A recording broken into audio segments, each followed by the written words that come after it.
Welcome to Wild, Women in Lending Determined to Make an Impact. I'm your host, Robyn LaVassaur. They say our biggest fear isn't being inadequate. It's being powerful beyond measure. In this podcast, I will share how to break through imaginary ceilings, lean into success, discovering your purpose, and understanding how to create the business and life of your dreams. From failures to triumphs and all the tactics in between, let's jump into the wild arena together.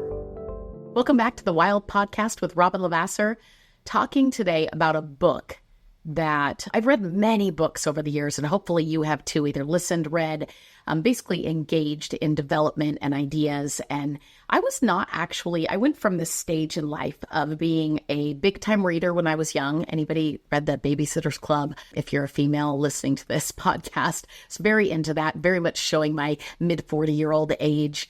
And then literally evolved to not reading for years and switching to TV. And I got back into business books when I started really at Summit Funding. It was kind of a thing right out of the gate of read this.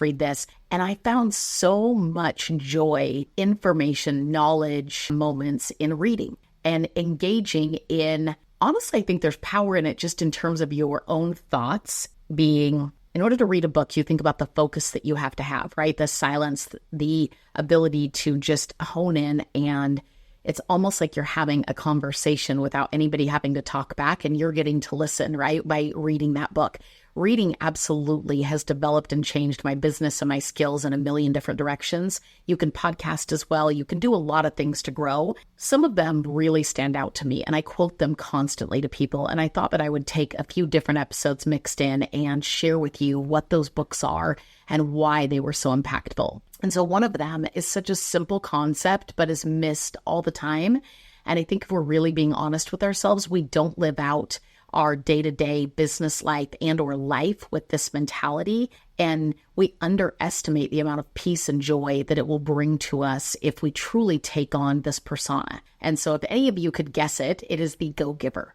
And I would be so happy at any given time to ship somebody a go-giver. I mean that wholeheartedly, because it is that powerful of a book for you to read, study, and ideally emulate, aspire to be like, right? It's such a difference when you have I don't know if you've ever been in a B&I group or a group, business referral group of any time. B&I is known, as they're saying, givers gain, right? If you give, you will gain tenfold, right? It will come back to you. Well, I can tell you the go-giver mentality in general is making everything about somebody else, giving somebody to somebody else without expectation. There's the tricky part in business and in life in general, right?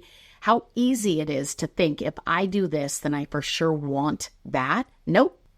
People want to ensure a result. And so imagine if every single author that ever thought I'm going to share my thoughts said I'm only going to write the book if it becomes a New York Times bestseller. I'm only going to write the book if I become famous, if I become wealthy. If I get this outcome, then I will give from my heart. Well, I can tell you right now that even with a plan in place to possibly take it there, you'll never even get started. You'll never even find the passion. It will never deliver at the level that you want it to deliver if you're doing it only if there is a guaranteed outcome. Instead, you're doing it for the joy of truly helping others. Let's give some examples around this because I think that it is missed all the time in business. And yes, it can be taken to such an extreme that it doesn't mean, hear me, givers gain. Go-giver mentality is never about saying yes to all things, to all people, and being a doormat. It's not about opening yourself up and giving things away for free and never taking into account what you are doing and how it's going to impact your business. That is not go-giver mentality at all. Go-giver mentality is very much how can I help? Am I the best person to help? And can I take it to another level? I'll give you an example. Clients might call in and say, I've got some questions. And actually, let me take it back for a second. I actually want to give a basic example. Even in the smallest way, you think about going to the grocery store or any store for that matter, hardware store, anything. And you walk in and you truly are looking for a specific item. And somebody says, are you looking for something? And you say, yeah, I'm looking for the syrup. We'll call it the syrup right now. And they say, it's on aisle 18. It's helpful, definitely helpful. But imagine if they said, let me take you over there. And then they stopped and they literally helped you get that. Is there anything else you need? Can I take this to the front for you? Can I make things a little simpler? Now, they don't get anything different, right? The likelihood of you buying syrup is for sure pretty darn strong, and they told you what aisle it was located on. They don't get anything different taking it to the next level. That's such a basic, if you will, in customer service in general. Well, giver's gain might be, I'm talking to a client in lending, and they've got a really bad credit score. They don't qualify right now, but their ultimate goal is to buy a house. I can tell you that most of the people in the industry with an NMLS, I hate to say it, but if we're all being honest with each other, give someone a hard no based on the qualifications. Now, here's what's interesting. Imagine having a go-giver mentality, a heart for one day you're going to be able to buy a house. And so I'm going to build a structure around being able to give back to you and help you. Yes, you have to do the work. I can't do it for you. I can't fix the credit myself, but I'm going to pour into you and treat you as if, hey, eventually you're going to become a homeowner, and I'm going to make an impact on that process now, knowing that there's no guarantee of an outcome. You might have somebody who says, hey, would you be willing to, I've done all of these things, let my kids shadow you for the day. Would you be willing to talk to our young, soon-to-be married couple about finances and spend some time with them? If I only did all of that where I thought to myself, is that going to result in a loan? Is that going to guarantee me a paycheck?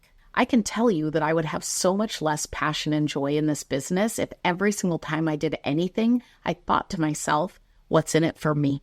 And the industry is very hard sometimes to, and listen, we all work for money. We absolutely should. And every time somebody says, I just love houses, I just love home loans, I just love solving problems, I just love helping people, I always think to myself, okay, yes, but logistically, realistically, could you and would you do that for no money? And the answer is literally no.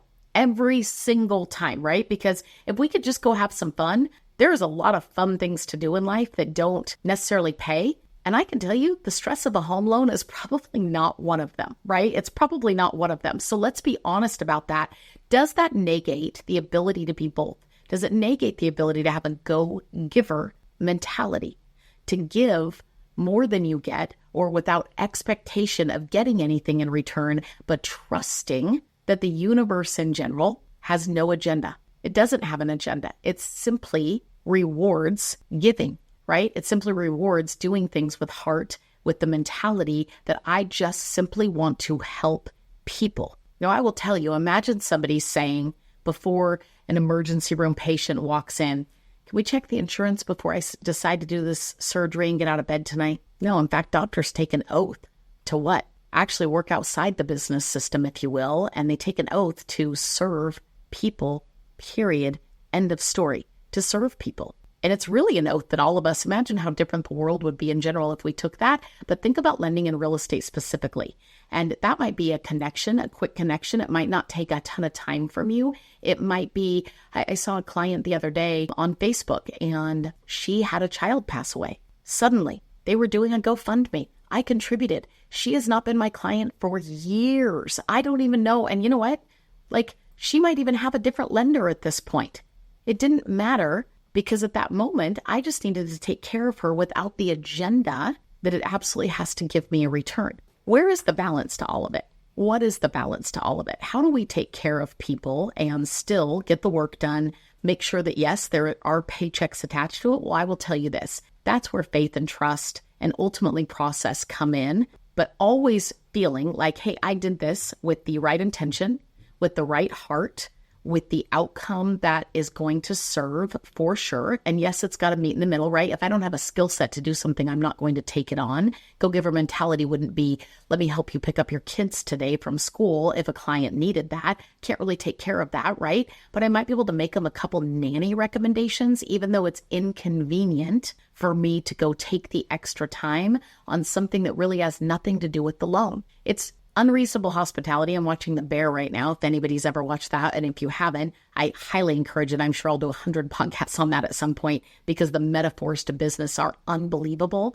But it's really saying, how do we make people feel cared about beyond the transaction, beyond the money spent? And at the end of the day, if the money never gets spent, but you made somebody feel cared for and they are passing it on to other people, what your heart is, what your effort is, what your energy is, the way you care about people, the way you maybe celebrate or see people or shine a light on them, and you're willing to do those little extra things. You think about it. When was the last time you personally felt extra cared for in a business setting? When was the last time you felt like somebody went above and beyond, listened, noticed, recognized, and actually acted upon something that made your life a little bit easier? I would bet that you're struggling even thinking of one. And so think about the difference when you yourself choose to implement into your business with intentionality, with ultimate passion, to be a go-giver, and what ultimately will come back even with zero expectation. If this episode was helpful, I hope you share it. We'll see you on the next Wild.